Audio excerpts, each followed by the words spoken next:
Hi, everybody. My name's Kimberly Lynn. You are watching the next episode of HypnoPro Accelerator.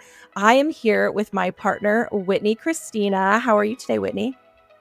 I'm great. How are you doing? You're looking fabulous Oh, as I always. thank you. Thank you. You are too. And we are here with the amazing Jennifer Nichols. Let me tell you about this dynamic woman. She is a social media and confidence coach with a knack for taking the WTF out of social media. That's why I asked her here today, so she can help you take the WTF out of social media. How are you today, Jennifer? I am great. Thank you. I'm so glad I'm here.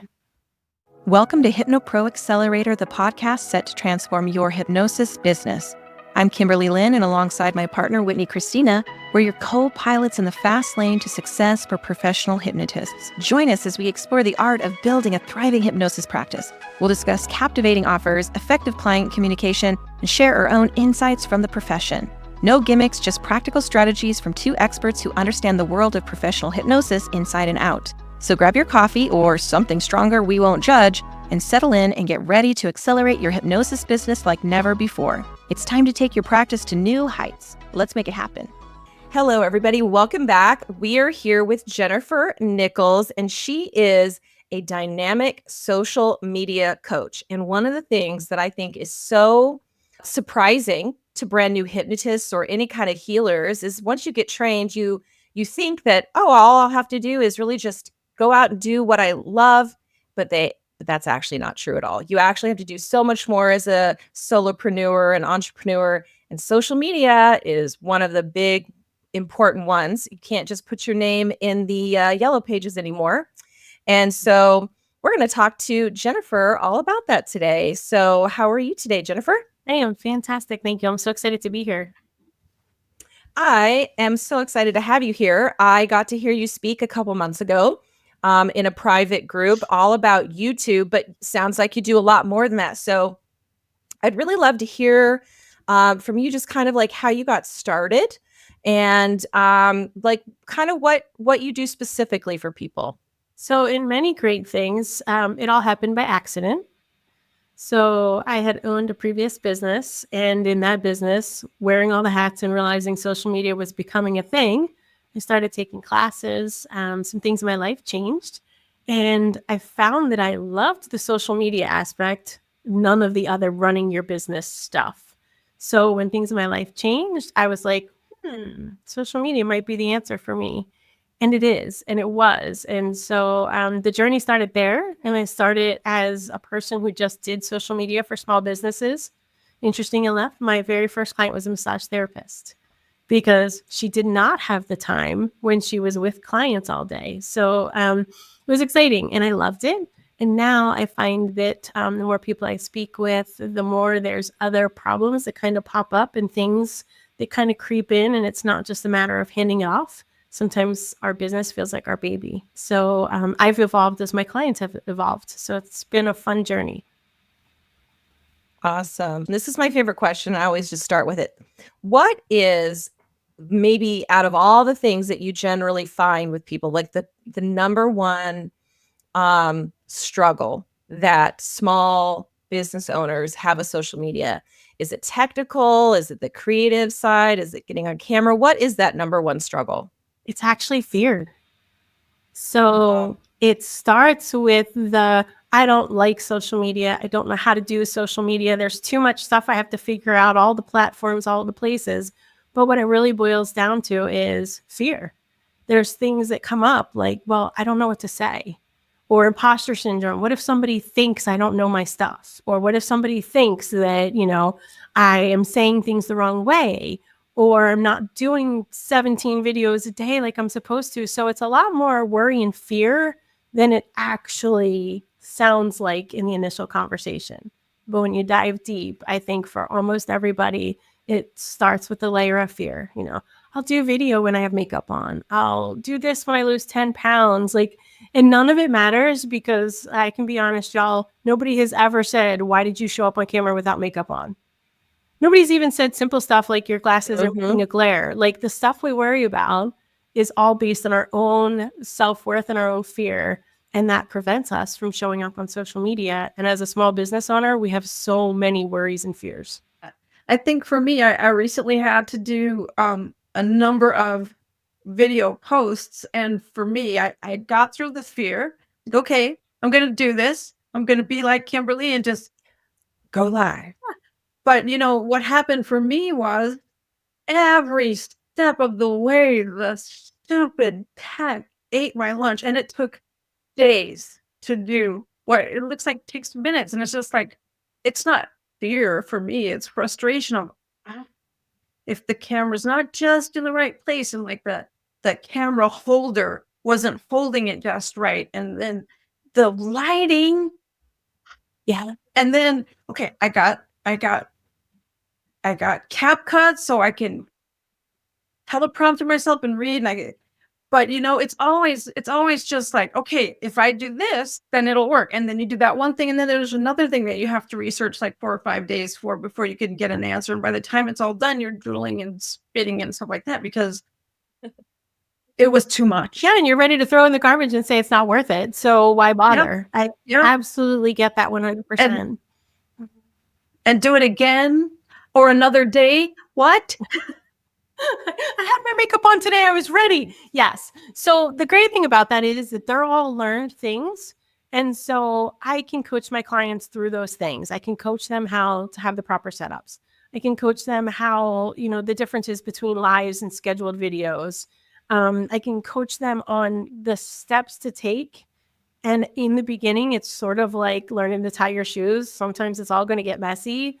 But knowing that that mess is mostly our own mess and we can find a way to simplify it or recreate it, it definitely creates a little bit of ease, I believe. But I try not to put stress on myself, and I definitely don't do that with my clients. I'm like, it'll all work. Like, we're just going to do this. Okay, so it messed up. I'm here. Just message me. Let's see if we can figure this out together. And take a deep breath, and then let's move forward. So tech does get in the way. There's no way around that. And Zoom calls, we get cut off and things get crazy, but it's how we process it, I think, in the long run, and the right tools used in the right way. And the less we can do, the better, because then it's less problems we're inviting into our video space or our social media. I find scheduling is the best way to go. If I don't schedule, take a look at my social media for the last 30 days. If I don't schedule, it doesn't get done. So making things a little bit more systematic will help, but you got to learn to take those steps. Yeah, I was also thinking too, this is partly an ADHD thing, but also partly when we see someone else's social media posts, videos, anything, we don't know we're doing it, but we automatically really feel and make a judgment that looks, wow, they make it look so easy. Mm-hmm.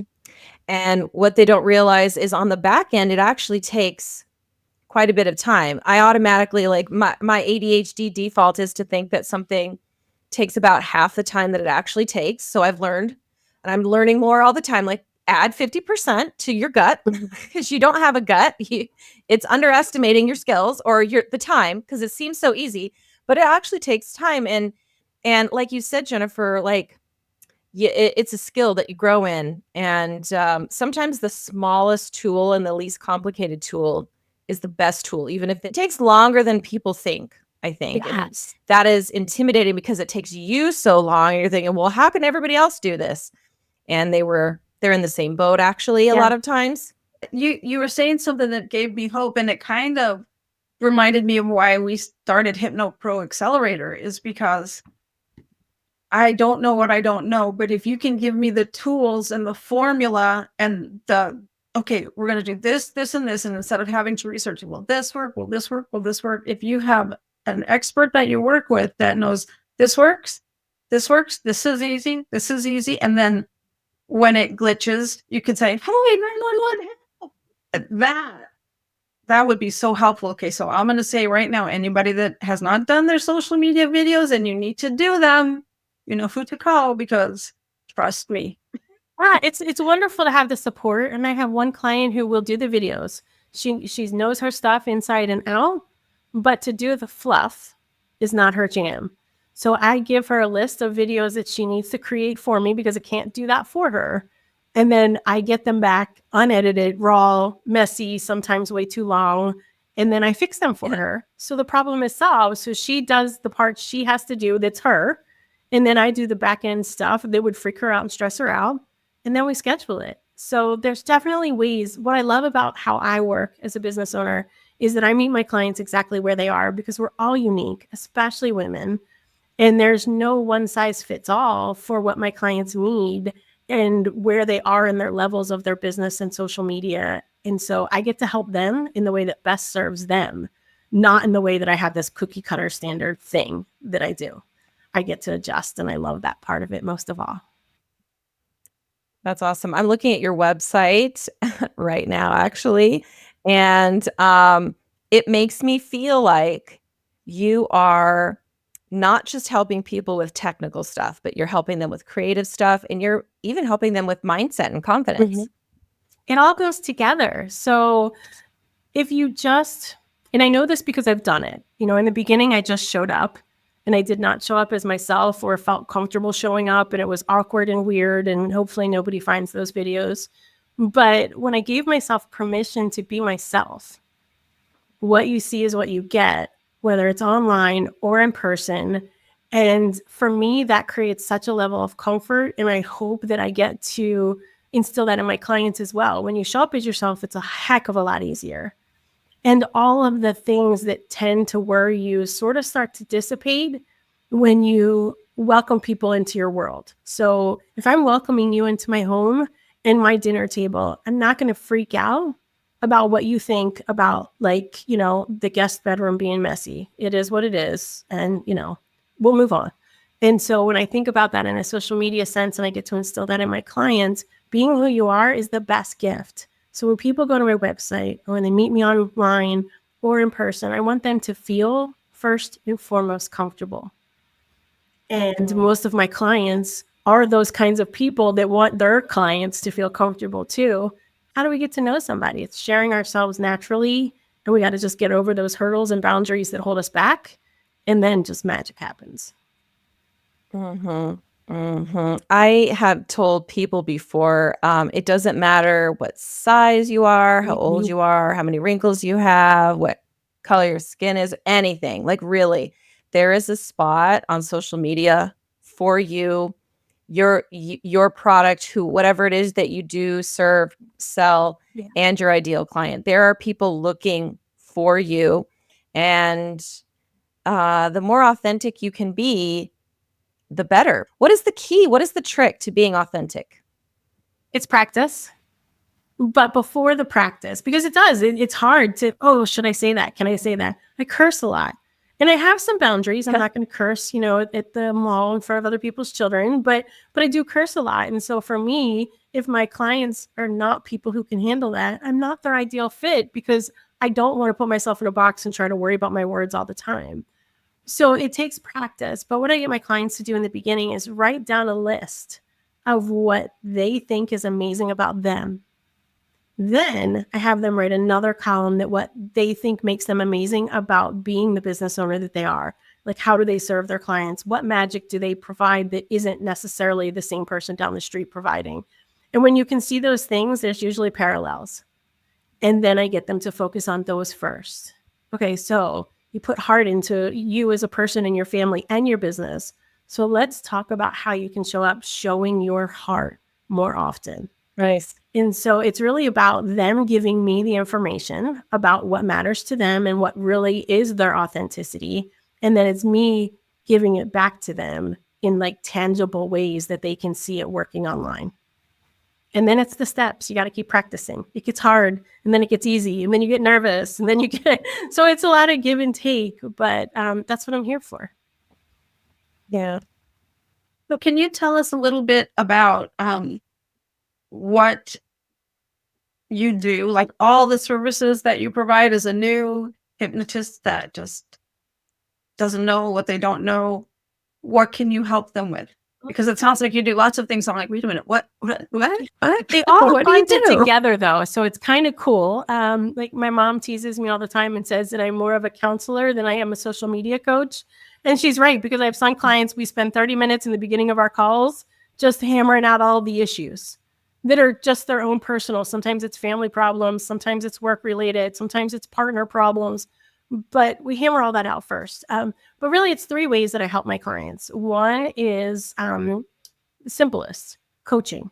And that coaching means, what does it look for them? Do they have room in their schedule, or do they need me once a week, or do they need me once a month for a pep talk, some answers to technical questions, and guidance on content ideas? It's really up to them, but the crux of it is coaching. We talk, we create actionable plans, we have a mission, and off they go to do the things. And then I'm here if they have questions. Then the middle of the road piece is where we work together. So we're covering all of those things that we cover in coaching, but also while we're together, they're doing most of the work, because some of my clients will never do it if they don't have that accountability right then and there. I have a client who always says she pays me to keep her ass in the seat. And that's so funny and true, right? Like, she thinks she's going to do it, but she doesn't. So like, that's like, we get it done while we're working together. I answer the questions, we create the ideas, we come up with all the stuff. And then also there's action after the fact for them to do when I'm not around. And then the bigger piece is for those people who really feel like they don't have time when your practice gets so big that you don't have the time to sit down and do your social media fully and authentically, but you're not quite ready to hand it off 100% to somebody else because it's still your baby and the words matter. I work with my clients sort of in a co-working sense. So we brainstorm the beginning of, well, really the end of a month for the next month. And then what we do is I create a bucket of content, images that they give me, images that I create based on our conversations, based on sometimes their blogs. It's a great way to start. A blog gives you ideas for the whole month, really. And then I create stuff, and then they get to go into a scheduler and look at it, reword it, approve it, ask me questions. So it's a lot of give and take, but they're not putting in as much time as they would have to sit in front of the computer and think about it. They get to just have a conversation with me and then change, approve, or, completely veto it and we start scratch. So they're the 3 basic ways, but all the other stuff kind of rolls in. It's still a little bit of counseling. It's still a little bit of confidence building. Content creation is my favorite thing to do. So a lot of times as business owners, we think we don't know what to say when we stare at the computer. But when somebody asks us what we love about our job or how we help our clients or our most amazing client experience recently, we could talk for hours. And that's where we get like that disconnect with social media. Let's talk about those things in the way we would if we were talking to a friend at a coffee shop. Great. Thank you. Yeah. I want to play a game and pretend that all things being equal, right? Kind of averaging out everybody that you kind of work with, like, what is maybe your favorite social media platform that you love to help people with, that you think maybe that if people are listening, that's the one that they should think about focusing on and developing? All things being created equal. Now, this may change, but as of the moment, LinkedIn is still my favorite place to be. 5 years ago, it was not. But really? Still? Okay, Yeah. because we're filming this December 31st, 2024. Because normally we don't want to have the date on there, but LinkedIn. Yeah. Okay. Yeah. There are some things that I think are coming in the new year that may change some things, but right now it is still LinkedIn. And here's why, because I know a lot of people cringe when I say that. It used to be so like, here's my photo, look at me, stuffy. But then COVID happened. And as much bad as we think COVID created, COVID dumped social media on its ear. And so LinkedIn is way more personal now. It, for the most part, has way less creepers and jerky type, spammy things. So I feel like that eliminates some of my concerns for myself or my clients.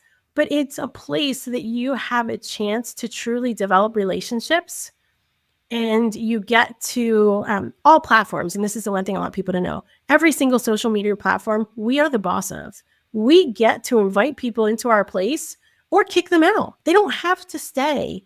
But LinkedIn gives us a chance to really build that massive circle of amazing people. You look at my LinkedIn profile, you'll see mostly women, and you'll see mostly women that are doing things equal or greater than I am. So therefore, I always have that influence to like, oh, okay. And that database of people to ask questions to. So it is the best place. And now it is for a lot of different businesses, where before I think it used to be just like stuffy corporate concepts. It's a lot different now. All right. So if I'm you writing haven't tried LinkedIn it, on my notes today.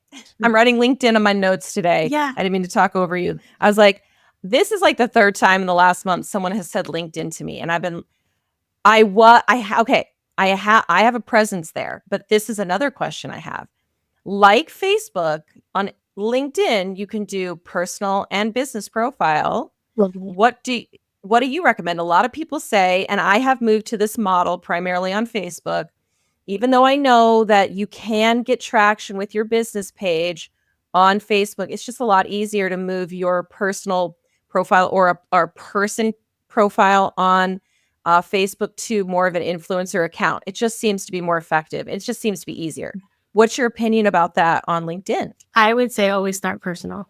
So the reason I say that is because, especially when you're starting out as a new business. So as you know, a hypnotist, a therapist, a massage therapist, you're starting small. Sometimes you're not bringing clients from someplace else, and it's a whole new world for you to invite people into.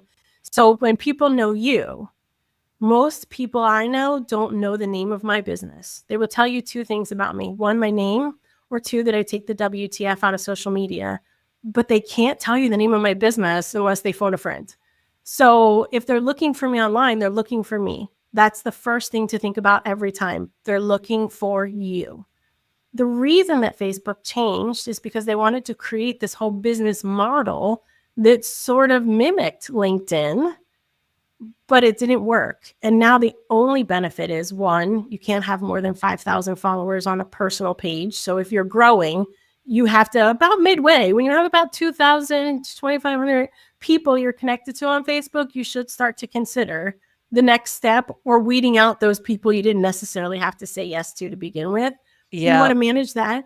But the business page gives you a few extras, but also in recent changes, Facebook has kind of noticed that people are not finding that as valuable anymore. And so they used to really be strict on penalizing people about using their personal for business, but they've really become lax. So I would say always you first, and then worry about the growth of a business page or a business presence. You know, nobody's going to say like anything other than, I know this great girl, Kim, you got to meet her. She's this, that.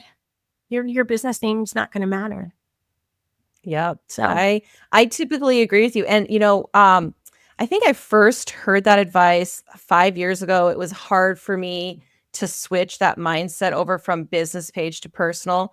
But then about 2.5 years ago, a speaker I heard made this point, which is, especially if you don't own your own business, most of the people we're talking to here on this podcast will be owning their own business, but you are your brand, not the other way around.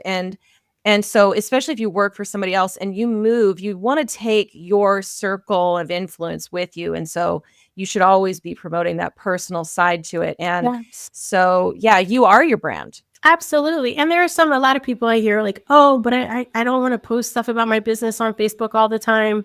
None of us care, because none of us see everything all the time. So that's the first thing to remember. Social media has the great benefit of us being so busy in our schedules. We don't see every single post or everything you put out. But also, when I post pictures on Facebook specifically of my family, there's only a small group of people. Like, I have lists that you can create on Facebook. I'd be happy to help anybody figure that out. But there's a family and friends list that gets to see the photos of my kids, but the other people do not. And I get the power to, it's a little more work, but I get the power to pick and choose where I show up and how, and to protect my privacy and my space.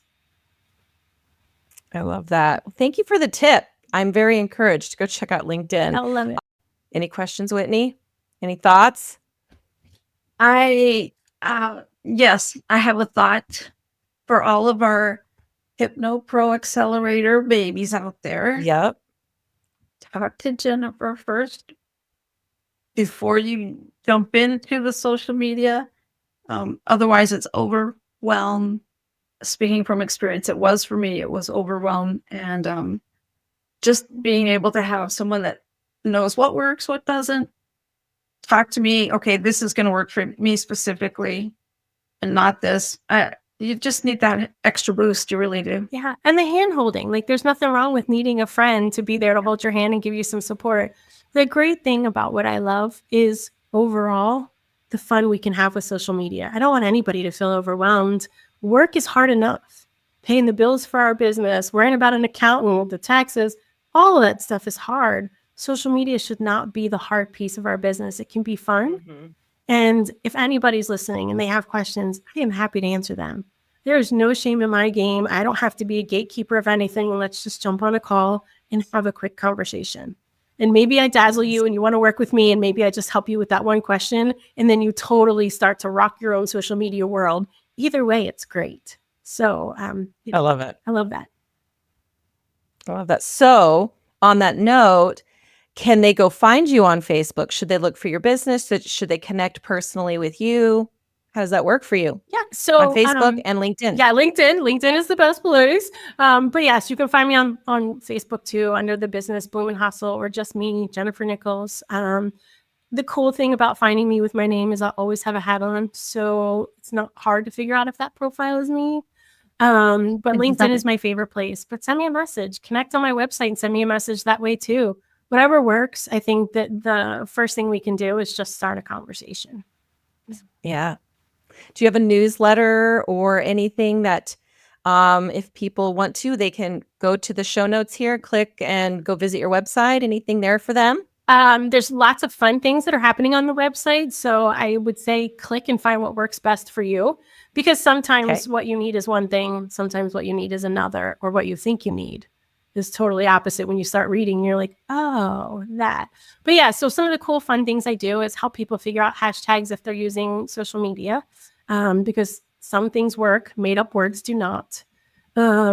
So new house for me is not going to be as cool as, buy now. So there's different things. So I love hashtag research. There's a true science in it. So if you're interested, there's that. All those things are easy to find on the website, but I feel like if we're going to do the work, we might as well make it work for us, instead of always just like, Fred Flintstone in his little car pedaling his feet around. We don't want any of that. So we want to make it easy. So yeah, just the website or connecting on social is the best way. One of the most common things people do that we don't know about is that they follow us on social media because we said something that piqued their interest or made them curious or made them eager to want to know more, but then they're afraid. Often it's like, well, I don't know if I can afford that, or I'm not sure I'm ready for this yet. But then they just follow and they watch. And sometimes somewhere something strikes them, and then they know now's the moment for them. So if you're that kind of person, just follow me. And then maybe someday you'll either learn something or you'll fall in love with me enough that you'll hear a message that resonates. And then we just click, and I can help that way too. Yeah, I love that. I love that. I have had a couple of really great experiences where I just posted the right thing. I just said the thing, and they, I'm about 30% Google, 30% social media, 30% in-person referral and networking. And my point is that it takes many touches, but when you talk about the feelings, when you talk about results, when you talk about how you help other people, there's going to be something that resonates, and that will always bring forward the person that really does need to work with you. And that's a really great thing about social media, is that you get many chances to talk to somebody versus in person or on Google, because you only see, Google, they're only going to find you if they're looking for you. So that's not good. In-person networking, they're only going to find you if you get yourself physically there. But on social media, you have lots and lots of chances to speak to them and resonate with them. So that's really great. Thank you so much, Jennifer.